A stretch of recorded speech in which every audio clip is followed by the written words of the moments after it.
Estamos mais uma vez aqui no programa Pedaleira, na transmissão da Bicicletaria Cultural, gravada para a Rádio Cultura 930, a rádio mais livre de todas. Aqui a gente trabalha com a perspectiva de ciclistas em várias situações. Uma perspectiva que raramente é colocada nos projetos, raramente é colocada até nas mídias, nas manchetes.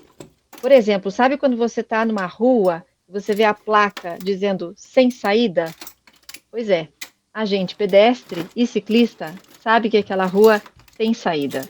Então, uma cidade que não está desenhada para ciclistas, é disso que a gente vai tratar. A gente faz pesquisa, entrevistas e pode acompanhar a gente nas diversas mídias. Eu sou Patrícia Valverde, pedestre, ciclista, motorista, passageira e também sou mãe. Sou fundadora aqui da Bicicletaria Cultural. Também sou entusiasta da Ciclo Iguaçu, Associação de Ciclistas do Alto Iguaçu. Vale a pena dar uma visita no site. Sou prefeita da bicicleta na Organização Internacional Bikes. Com muito orgulho represento Curitiba nessa associação, nessa organização, que promove a articulação de cicloativistas e pessoas que têm projetos sobre ciclomobilidade. E ano passado participei também de uma campanha chamada Amazônia Passa Aqui, que trouxe e está trazendo para o programa de hoje também, especialmente de hoje, um pouco desse escoamento das questões que a gente tem diante das urgências climáticas. Então, hoje, estamos aqui para trazer esse e vários outros assuntos com Giovana Madalosso. Muito Olá, um bem-vinda, prazer estar Giovana. com vocês aqui hoje. Obrigada pelo convite. Eu estou muito honrada com a tua presença, você foi muito generosa na gente encontrar essa agenda. A gente está no começo do ano, então não é algo muito fácil. A Giovana é minha conterrânea aqui em Curitiba, também é irmã mais velha e mãe da Eva. Ela é jornalista, graduada na Federal, hoje mora em São Paulo, e é idealizadora do movimento Um Grande Dia para as Escritoras. Eu agradeço aqui a nossa amiga Gisele Werneck, que nos reapresentou há pouco tempo. A gente se viu brevemente, né, Giovana, ali na praça de Bolso de Ciclistas. Um E beijo para fico feliz por Gisele. esse reencontro. Querida Gi, escritora também. Giovana, eu estava fazendo aqui a pesquisa e dentre os livros a gente tem os livros que você já publicou. Pedra Cansada, Teta Racional, Tudo Pode Ser Roubado, Sweet Tóquio, e tem mais algum? O Pedra Cansada é um conto que está em formato digital e tem mais vários outros. Eu tenho um livro infantil chamado Altos e Baixos e eu participo de cerca de 10 coletâneas, então não vou falar todas aqui, senão vai ficar cansativo, mas eu acho que talvez interesse para o nosso público e tenha a ver algumas últimas. Eu participo de uma coletânea de ensaios chamada Depois do Fim, que são ensaios sobre o antropoceno, né, ensaios para adiar o fim do mundo, como nessa pegada do Ailton Krenak, onde a gente cruza, na verdade, literatura e crise climática. E a outra coletânea, que eu participei também há pouco tempo, que foi lançada agora, se chama Vivo, Muito Vivo, que é uma coletânea em que cada um dos autores, né, ficcionistas, se inspirou num conto do Caetano Veloso para criar uma história. Então, esses são meus últimos trabalhos. Mas é engraçado que logo depois que a gente se encontrou ali na Praça de Bolso, você, logo em seguida, publicou uma crônica chamada Pedalar para Não Enlouquecer. Daí eu falei, puxa, mas como é que a gente não se encontrou, como é que a gente não tinha se encontrado antes ainda? E aí foi onde, quem aqui está em dúvida do que a gente pode falar diversas coisas. Deixa eu te perguntar, Giovana, você já pedalou grávida? Quando você estava grávida da Eva? Menos, porque hoje eu moro mais em Curitiba, eu moro entre Curitiba e São Paulo, na verdade. Mas quando eu estava grávida da Eva, eu estava morando direto em São Paulo. E São Paulo, as ruas, na verdade, é muito curioso, porque São Paulo tem mais ciclofaixa do que Curitiba. Só que são ciclofaixas para profissionais, são ciclofaixas perigosas, às vezes muito difíceis. Então, eu tinha insegurança de pedalar nesses lugares com a minha filha na minha barriga. Não que eu não quisesse pedalar grávida, porque eu tinha muita vontade e acho uma delícia, super gostoso, mas ficava insegura de ter alguma queda. A gente teve um programa aqui que a gente levantou essas questões, o quanto as mulheres às vezes querem, até porque facilita a nossa locomoção. É bem interessante o quanto a bicicleta ela até ajuda a trabalhar a saúde, toda a circulação. A gente tem 2 programas do Pedaleira falando sobre isso, inclusive com médicos tratando desse assunto. E aí eu achei interessante. E para você chegar de fato, né, com mais segurança, que você fica mais rápido até algum lugar, a bicicleta realmente tem que ter alguns cuidados, mas não que seja impossibilitado. E perguntei para você porque é muito forte nas publicações e até nas crônicas, que agora são constantes, agora são semanais na Folha de São Paulo? Sim. Né? Como essa perspectiva de... Eu quero ser direta, sabe? Mas eu vou acabar sendo poeta, não sei, não quero ser tão abstrata, mas ser o que se é e colocar isso numa crônica constante, num jornal desse tamanho, dessa articulação, desse alcance. Como é que trazer essa perspectiva? Estou falando de perspectiva marginal, mas não é justo, assim, é uma perspectiva que sempre existiu, mas ela não tem escoamento, não tem vocabulário, às vezes, nem por nós mesmas. Queria perguntar para você sobre como é que se posiciona nesses campos, sabe? É curioso, né? Porque você usa esse termo. Só um segundo, que enquanto eu estou falando com vocês, como eu estou inserida no espaço urbano com bastante barulho e tem uma janela aberta vazando os sons da cidade, fiquem aqui comigo que eu vou fechar essa janela para a nossa conversa fluir melhor. Tá bom, eu passei por isso agora há pouco. Estamos na mesma cidade, talvez quem passou curioso. Por aqui acabou de passar aí. Oi, desculpa, eu estava sem os fones, então eu perdi essa parte. Mas é curioso porque eu não vejo essa conversa de uma maneira marginal. Eu entendo o que você quer dizer com isso, só que isso está tão introjetado na minha vida, eu imagino que na tua também, que eu nem paro para pensar que essas são questões novas ou que ainda não estejam tão disseminadas. Eu percebo isso quando eu tenho a resposta dos textos, que às vezes são as pessoas falando, nossa, muito obrigada por tocar nesse assunto. Uma outra coisa que eu acho muito curiosa, as pessoas falam, nossa, que corajosa, obrigada por ter coragem em falar sobre isso. E, na verdade, não é nem que eu seja corajosa, porque, no fundo, eu sou uma medrosa, mas eu não vejo outra saída, eu não vejo como viver sem falar de questões que são muito presentes na nossa vida. Então, como não falar sobre a questão climática quando a crise do clima já está acontecendo? Eu acho que tem alguns equívocos, né? Que as pessoas acham que nossos filhos, o amanhã, não é amanhã.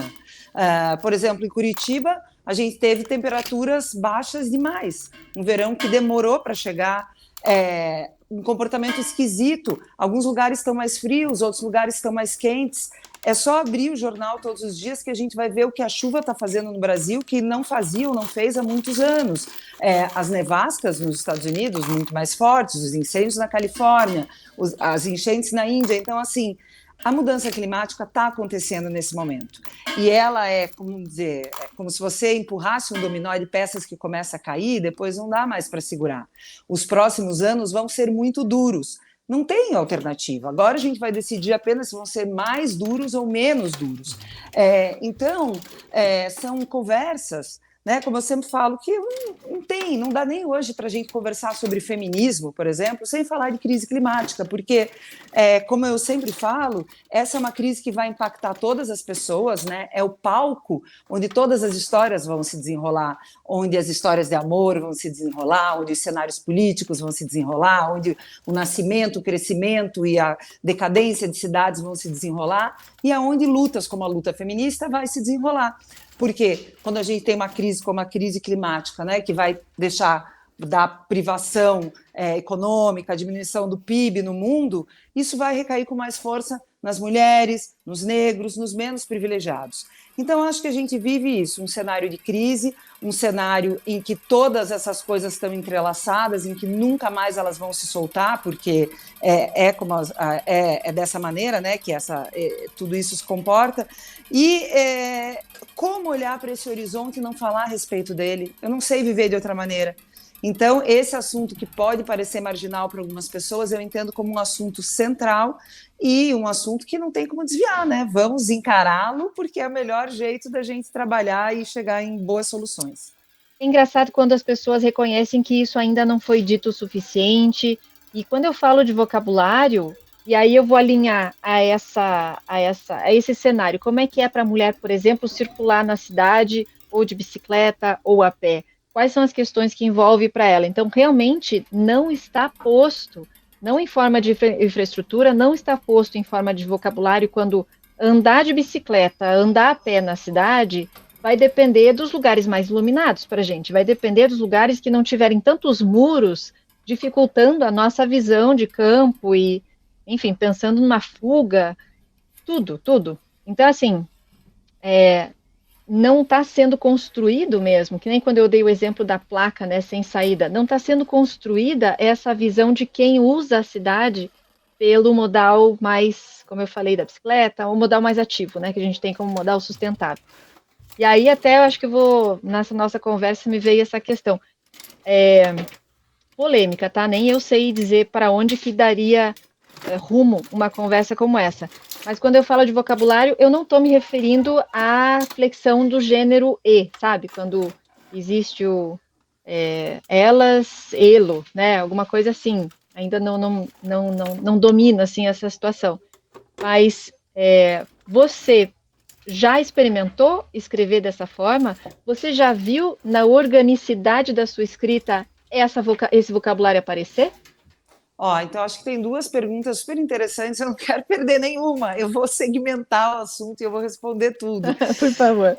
A primeira coisa que eu não queria deixar de pontuar é o começo da tua conversa, porque eu acho que você falou uma coisa muito interessante que a gente precisa pensar sobre isso. As cidades, elas são feitas, na maioria das vezes, só para alguns grupos de pessoas. Eu morei muitos anos em São Paulo, eu ainda vivo, né? Ainda tenho a minha casa em São Paulo, conheço muito bem essa cidade, fiquei lá mais de 20 anos. São Paulo, que eu tenho dito ultimamente, que você anda pela cidade e fica claro, não é uma cidade construída para o cidadão, é uma cidade construída para o consumidor. Tudo que a gente faz em São Paulo é em função do dinheiro. Então, tudo você tem que pagar, é um café, é uma entrada, não tem espaços públicos, não tem lugar para andar de bicicleta, não tem praça. Curitiba é um pouco melhor, mas Curitiba, de fato, tem essa questão de muitas cidades da América Latina, de uma urbanização precária. É também uma cidade feita para carros, também uma cidade feita para, em grande parte, o consumidor motorizado, e é definitivamente feita para os homens, como são feitas todas as cidades. Então, não, a questão de segurança é precária, a questão de iluminação é precária. Vindo de São Paulo para cá, Curitiba é marketeada como essa cidade verde, de qualidade de vida. Eu vim com uma expectativa enorme. Nossa, vou chegar em Curitiba, vou brilhar, né, com a minha bicicleta, vou fazer tudo de bike.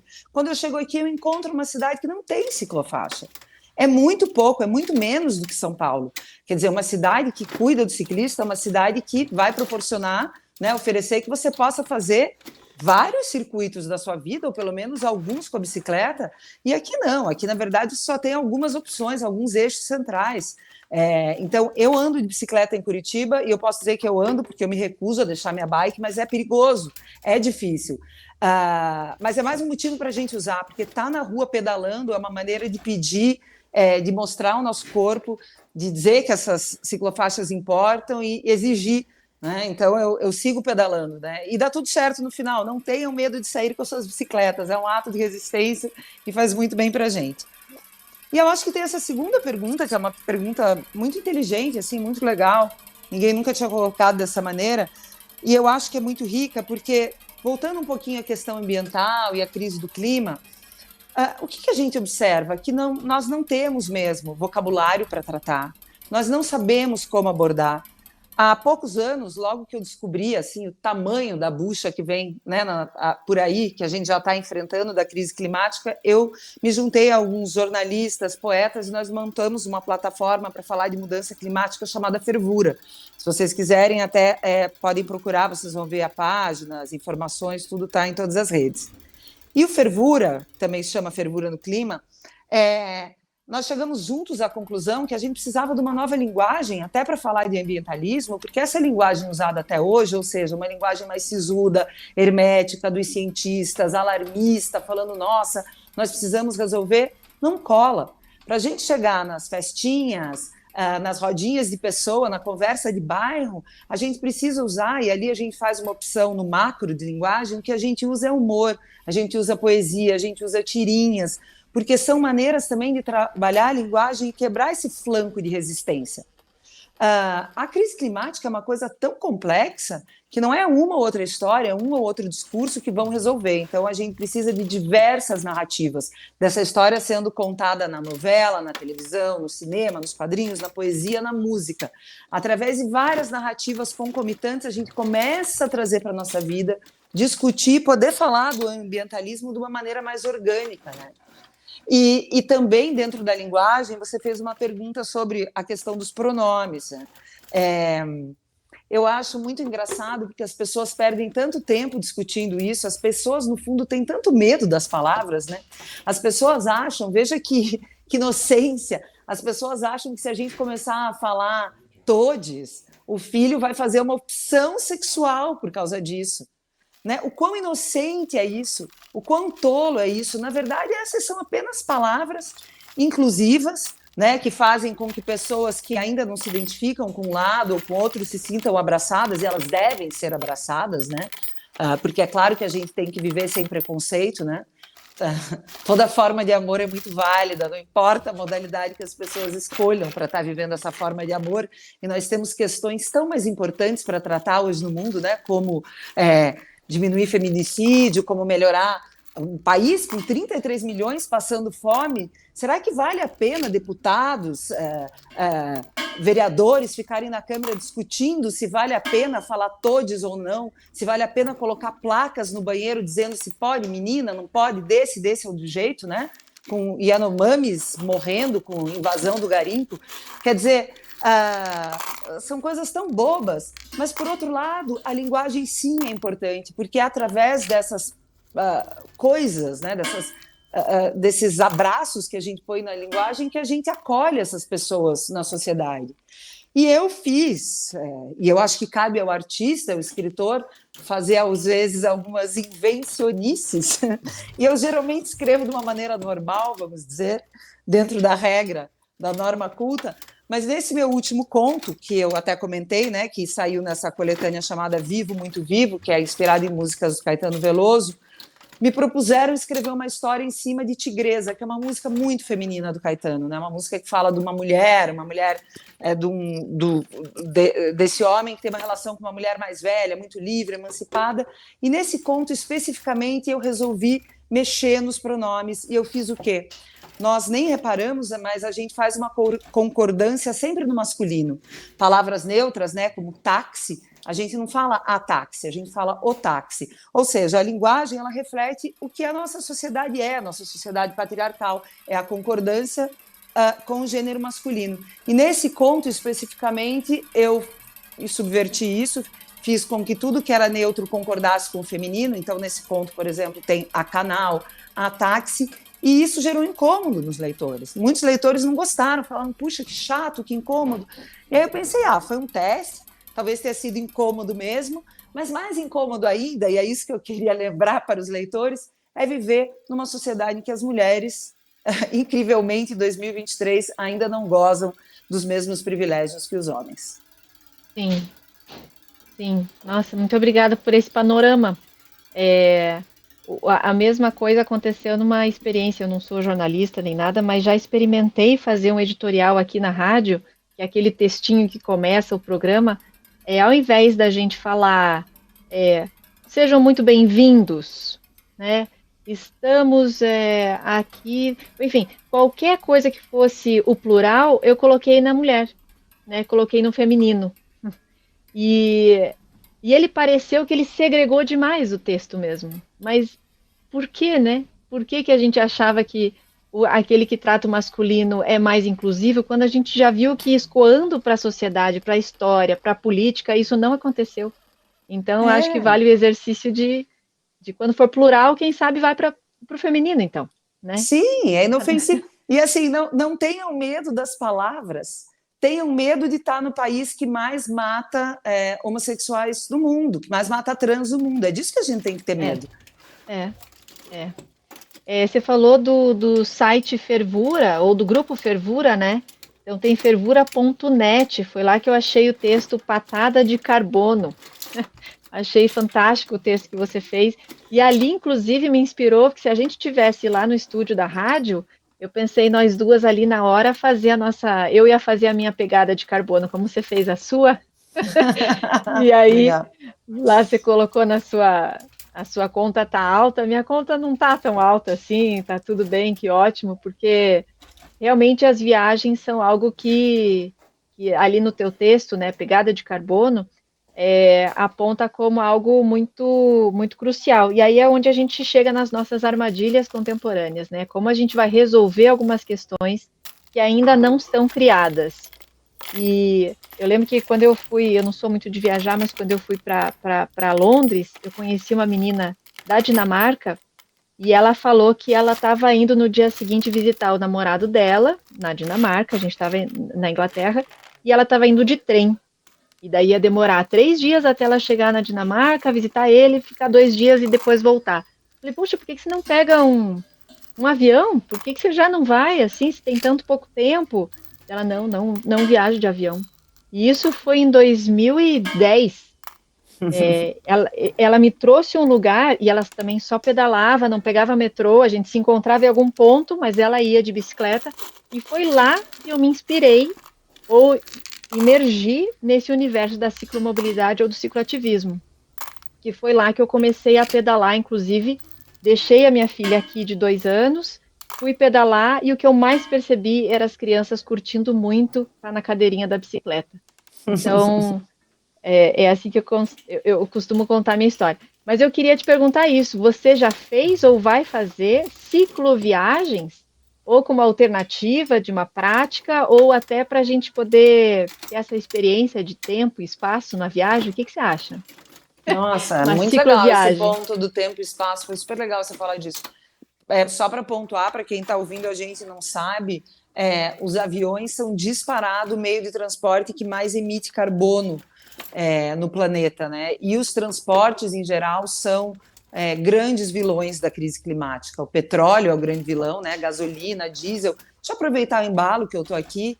Se você está de carro, eu tenho carro também, não se envergonhe. Não é porque a gente está falando de bike aqui que a gente não dirige às vezes, mas muda muito abastecer com etanol, gasolina. Ponha etanol, não custa nada e faz muita diferença para o planeta. Então, essas emissões, né, que vêm Muito bom. e no avião elas são muito maiores. Eu admiro essa garota que você conheceu. Ainda faço algumas viagens de avião, uso o carro também. E a bicicleta eu uso muito dentro do tecido urbano, porque a verdade é que eu não sou uma grande ciclista de fôlego, como o meu irmão, por exemplo. O meu irmão foi para o Uruguai de bicicleta, pedalando. Eu não tenho esse preparo físico todo, eu sou, na minha vida normal, eu faço yoga e danço, e faço os trajetos. O que eu uso muito a bicicleta? Para sair e fazer atividades do dia. Então eu saio, eu vou para uma reunião, daí eu vou comprar pão, eu vou comprar o supermercado, eu vou pegar o jornal, eu ando de bicicleta muito na cidade, muito pouco na estrada. Mas eu tenho plano, sim, de fazer alguma viagem que eu vá até um lugar e a partir daí eu pego a bicicleta para fazer trechos curtos, que é o que o meu glúteo, o meu pulmão me permite fazer hoje. Muito bom. O que você falou foi trabalhar numa intermodalidade, né, Giovana? Porque eu começo também o programa, eu acho que tentando não colocar como uma única via. Ou seja, eu sou passageira, eu sou motorista, eu sou pedestre, e a gente se encontra nessa em algum lugar na cidade. E o que a gente precisa prezar é pela alternativa, né? A gente manter condições iguais ou seguras de escolher qual é o modal que você vai, mas a gente está num cenário onde a gente precisa fazer um esforço para revisar as nossas escolhas. Então, a bicicleta, como você falou, acho que você usa de uma forma extremamente inteligente, porque a bicicleta é indicada para os trajetos de entre 4 até 6 quilômetros. Ela é perfeitamente a solução, né? Então, de economia, de chegar com qualidade, de chegar com disposição, trabalha ali a tua circulação aeróbica, entre outras coisas. Então, a bicicleta no campo do individual e do coletivo, ela é a melhor opção para trajetos de até, se eu não me engano, 6 quilômetros, mas vou falar aqui 4, que é para não ter erro. E aí com criança também. Então eu faço isso também às vezes com as crianças na, na cadeirinha, me acompanhando, se tem ciclovia, se não tem, a gente vai para a calçada. A gente entendeu que o sistema ainda não está desenhado para todos esses atores, então às vezes a gente comete essa infração, que é pedalar pela segurança. Eu também pedalava com minha filha também pedala, e a gente não pode esperar o mundo ficar pronto para nós, porque o mundo não vai ficar pronto para nós, mas é a nossa presença nesse mundo imperfeito que chama e ajuda, né, com que as coisas se adaptem a nós. A gente não pode desistir da rua, não. E eu te comentei até antes que um dos temas que eu queria tratar contigo é sobre o posicionamento, ou melhor, a inserção de falar sobre bicicleta ou sobre ciclista na redação. Você trouxe isso na crônica, mas é algo que, como ativista, como cicloativista, me incomoda bastante a gente ter, às vezes, uma manchete dizendo ciclista, infelizmente, né, mas ciclista atropelado por caminhão. Como é que por que não é bicicleta atropelada por caminhão ou ciclista atropelado por motorista? A gente tem um desvio da relação de poderes aí, que na manchete já não é empática, já condena. Então, ciclista com fone é atropelado por ônibus. Essas questões são absurdas e volta naquela nossa conversa de reconstruir um diálogo, um vocabulário, uma linguagem para a gente se manifestar, mas eu queria chamar a atenção isso especialmente para jornalistas, sabe? Especialmente para as redações, que a gente precisa mudar esse vocabulário ainda para conseguir falar dos problemas que cada um enfrenta na cidade. Então, não dá para a gente comparar um ser humano com uma máquina e não dá para desumanizar aquela máquina que é conduzida por um ser humano. Você vê esse lugar no jornalismo sendo alimentado, crescendo, ou ainda é um deserto? Ainda tem muita coisa para plantar? Nunca nem tinha pensado nesse ponto, achei ótimo esse ponto que você colocou, vou passar até a prestar atenção nisso. Mas no jornalismo, ciclismo é um dos meus assuntos, tal, mas não é um assunto do qual eu falo com tanta frequência. Mas o que acontece no jornalismo é que o tempo inteiro a gente está escolhendo palavras, e essas palavras têm mesmo poder, né? A gente acabou agora de passar pela situação do dia, essa situação horrorosa, tristíssima, né, que aconteceu em Brasília no dia 8 de janeiro. E ali foi um dia que ficou muito claro como a mídia, todo mundo precisou achar a palavra certa. Diante de um horror, daquela coisa tão pavorosa que fizeram, nós, como sociedade, como jornalistas, como mídia, não sabíamos nem que nome dar para aquilo. Então, ali a gente viu em tempo real, e foi muito interessante, a mídia pesando e testando palavras. São vândalos, são golpistas, são terroristas? Conversando com os advogados, podemos usar a palavra terrorista? Ah, se fosse em outro país, tipificaria como terrorismo. Aqui não. Né? Podemos usar a palavra genocida, não podemos. Então, o tempo inteiro, quem trabalha com linguagem, quem trabalha com escrita, faz essas escolhas. Né? E quem tem a escrita na mão tem um certo poder. Então, sim, a gente precisa pensar sobre tudo isso, porque quando a gente coloca as palavras, é um exercício de poder. E a gente consegue fazer com que a sociedade preste mais atenção em algum ponto ou outro, ou vitimize mais uma coisa ou outra, pela escolha dessas palavras. Então, não tenho nenhuma resposta pronta para você, mas acho que foi um bom ponto que você colocou, e acho que essa relação do transporte precisa ser mais humanizada, sim. Obrigada. Só para lembrar que a gente está... algo que ecoou, né, desse incômodo, principalmente pelo lado das vítimas, pelo lado de quem está trabalhando ali num questionamento, até como a infraestrutura está posta, procurando, às vezes, culpado, foi o cara ou foi o outro cara.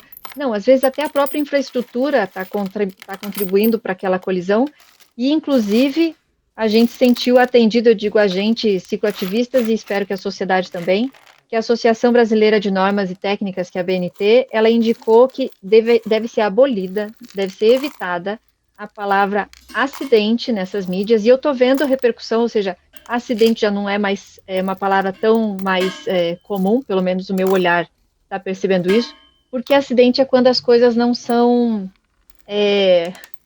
o som aqui de fora.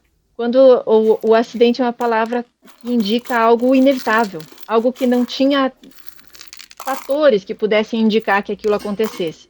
Quando, na verdade, se falando de infraestrutura e cidade, e aí falando sobre o nosso trânsito, a melhor palavra seria colisão, porque, como eu falei, vários comportamentos ali contribuem e a palavra acidente deixa assim, Deus Perfeito. quis, sabe? Não, e o que acontece? Eu acho que a palavra acidente, esse comportamento, né, que a sociedade tem, mas a culpa foi do motorista, mas a culpa foi do ciclista. O que acontece? A gente fica procurando colocar a culpa numa pessoa, quando geralmente todos os problemas que a gente enfrenta, em geral, né, tirando uma ou outra fatalidade, uma ou outra exceção, são problemas do sistema que nos acolhe. São problemas da organização social, da estrutura das cidades, são problemas, às vezes, do patriarcado ou do machismo. Todos nós andamos dentro dessa estrutura.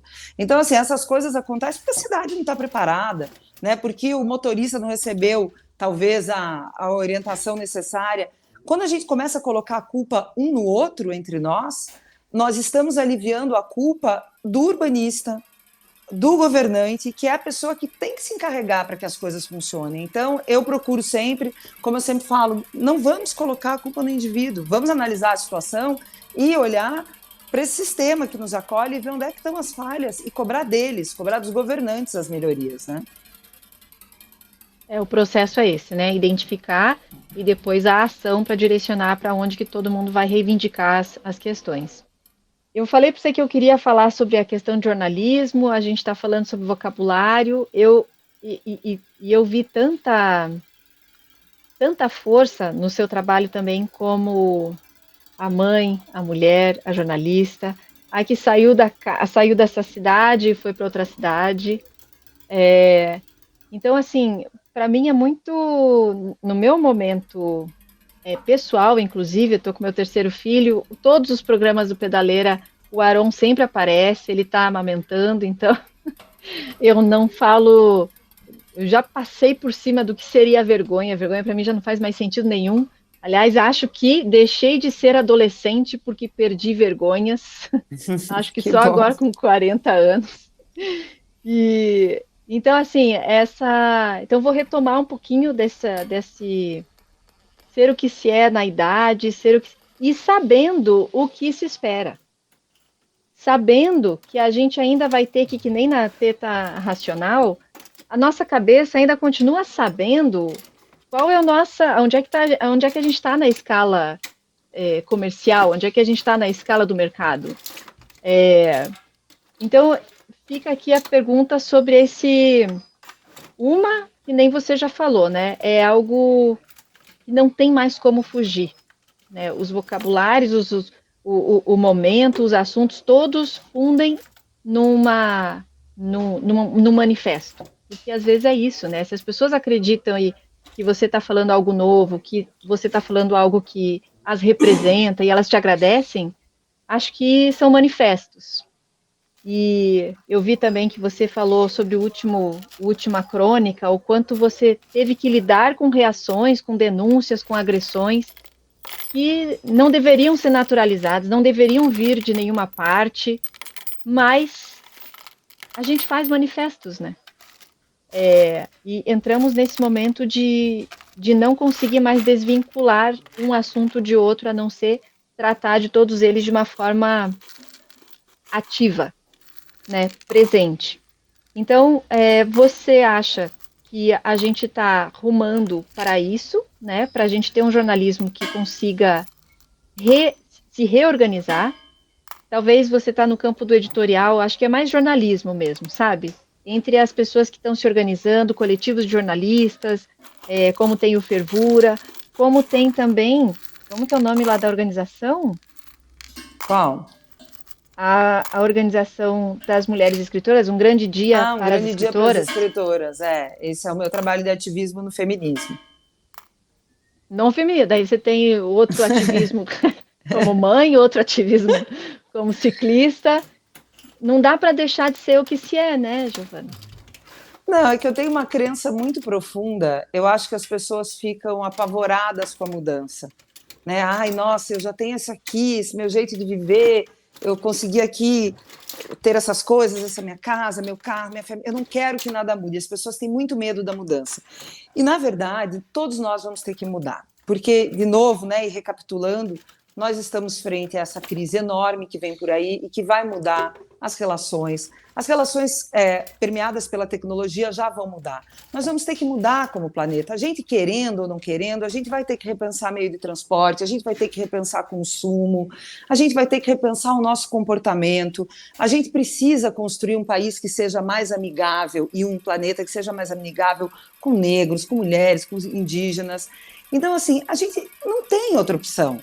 E o que eu penso é que, na verdade, essas transformações, a gente não deve ter medo delas, porque elas abrem a perspectiva de que tudo se transforme para melhor. Porque esse lugar que nós chegamos agora, como mundo em 2023, não é bom. Não pode ser bom um mundo ou um país em que você está muito bem na sua casa, com todo o seu conforto, assistindo Netflix, e que para lá do muro do seu condomínio tem tanta gente passando fome ou passando por violações. Esse sistema que a gente vive não deu certo. Então, querer perpetrar, renovar, votar para que esse sistema de exploração continue, não dá. Eu não consigo ser feliz assim. Eu sou uma mulher branca, burguesa, com todos os privilégios, com uma vida boa, mas eu não posso me sentir bem cercada por tudo isso. Então, nós seremos obrigados a reinventar o nosso mundo por questões climáticas, né? E essa é mais uma crise que, como todas as crises, abre para o ser humano e para a coletividade a perspectiva de se reinventar. Nós temos a chance de nos reinventar a partir de agora. E a gente não precisa ter medo, porque a possibilidade de se reinventar é maravilhosa. A gente pode chegar em coisas muito melhores do que essas que a gente vive. O mundo pode ser melhor. O mundo de bicicleta pode ser melhor. O mundo com uma outra forma de consumo, né, em que uma bolsa de marca não importa tanto e a gente tem um consumo mais consciente, humano, em que o afeto pese mais do que a marca que está na sua bolsa. Isso pode ser tão mais interessante, pode ser tão mais rico. Nós podemos ser muito melhor do que isso. Então, eu acho que a gente pode ficar de coração aberto, se abrir para as mudanças, se abrir para as conversas, e da minha parte o ativismo surge na minha vida de uma maneira muito espontânea, porque eu sou escritora acima de tudo, mais do que jornalista. A minha vida é dedicada à ficção, que é o que eu realmente amo, e o meu trabalho, por exemplo, meu trabalho de ativismo com esse Um Grande Dia para as Escritoras, nasceu muito por acaso, porque eu percebia, né, que a gente vive num país em que a maioria, 70% dos livros, são de autores homens. Onde é que estavam as mulheres?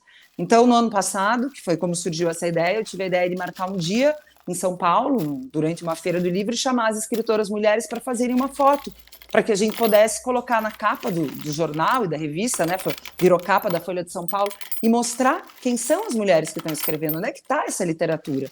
E eu não precisei fazer esforço. O que aconteceu? A partir dessa foto, outras cidades espontaneamente foram fazendo suas fotos. Né?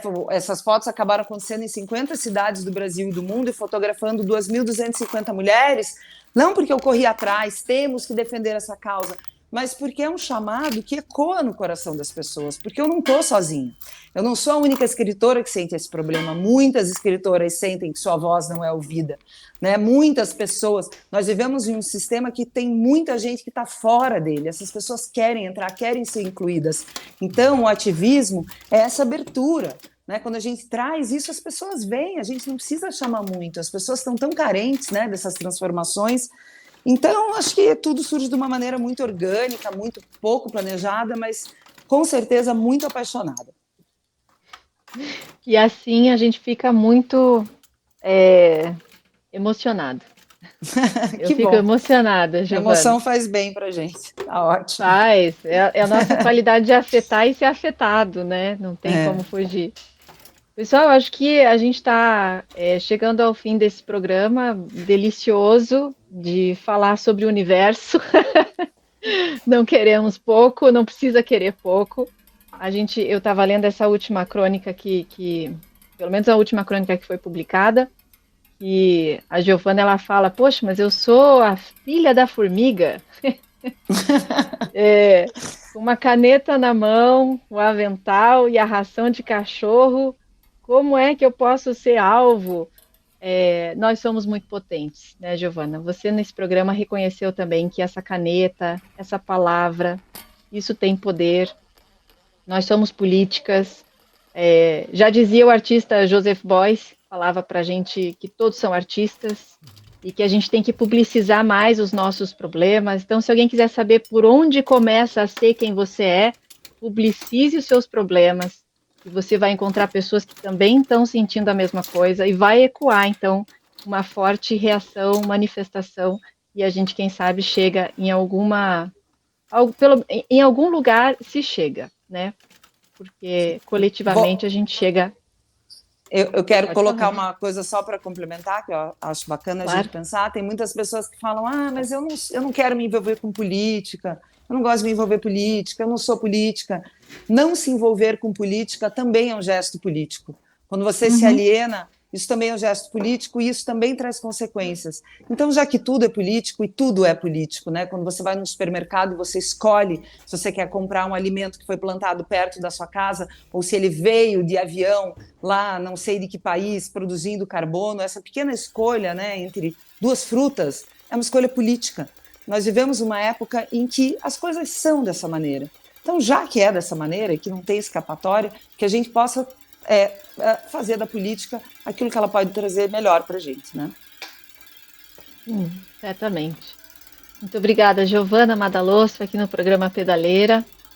E a gente está toda quarta-feira aqui na Rádio Cultura 930 e também nas outras mídias. Então, se não foi possível acompanhar no programa da rádio, a gente também está no YouTube, Instagram, Twitter e Facebook, o perfil da Bicicletaria Cultural e Cultura 930. Giovana, estou acariciada aqui, estou abraçada. Eu também, adorei você, Tissa. Papo muito bom, obrigada. Também. Um beijo, então, e até a próxima. Beijo, até. Tchau para todos.